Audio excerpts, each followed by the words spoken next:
So just go into the big, beautiful bill coming out of the Senate. There's two major cuts, obviously, that they're cutting, and that's with Medicaid and food stamps, elevating like the food stamp work requirement to 64.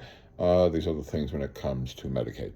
So let's just be clear about what the Medicaid provisions do. They want states to pick up the check, your state. Cut Medicaid way back, and that your state has to come up with the check. And if it doesn't, then you have a big problem.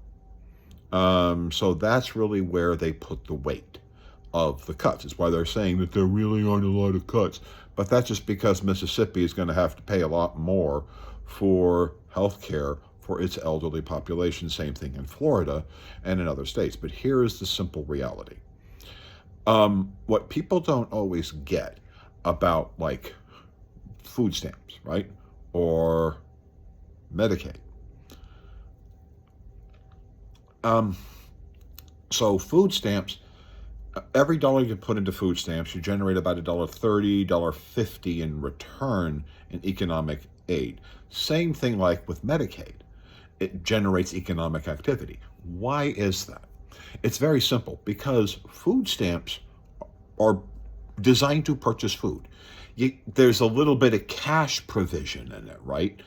But the provision that is required to pay for food is amplified massively. Why?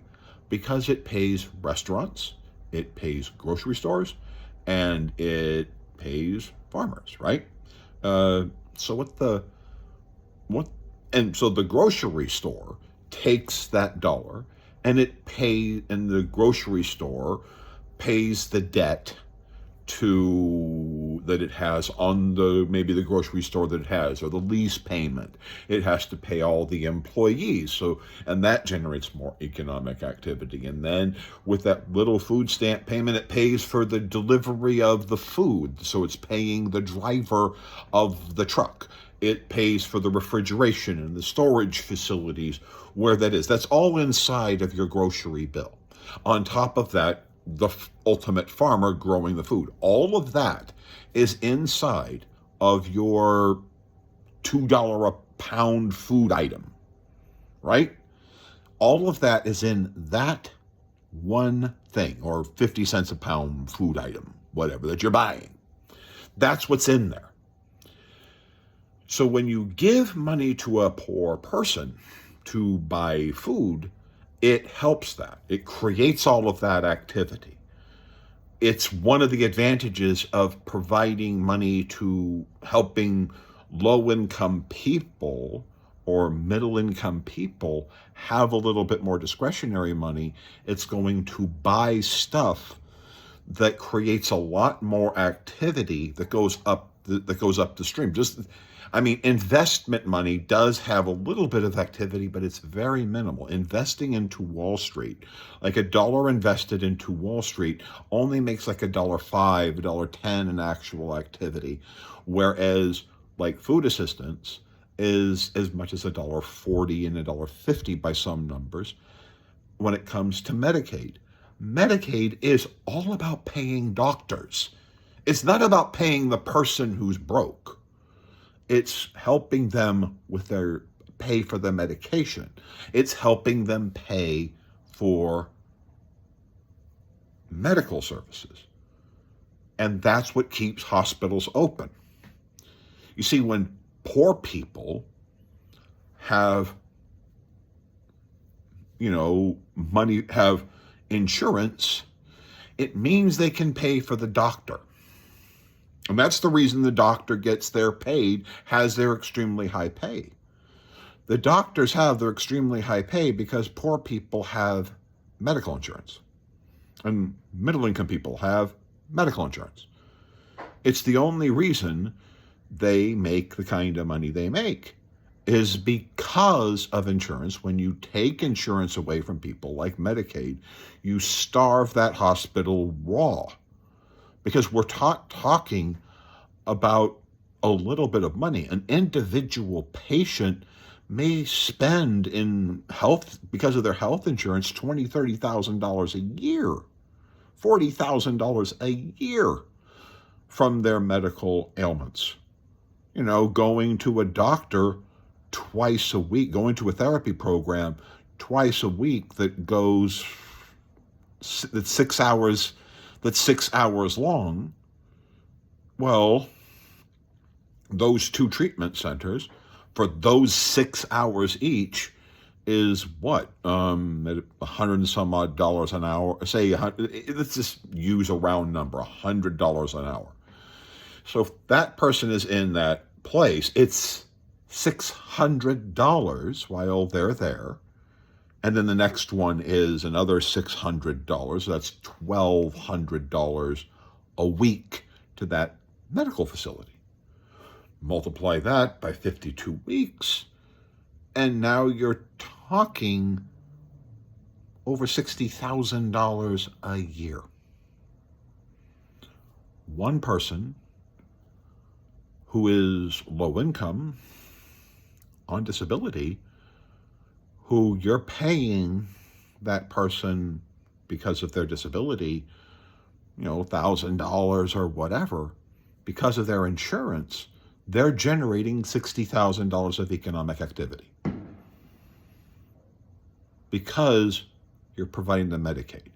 You provide them Medicaid, they generate $60,000 worth of activity, even though $60,000 is nowhere near what they physically have.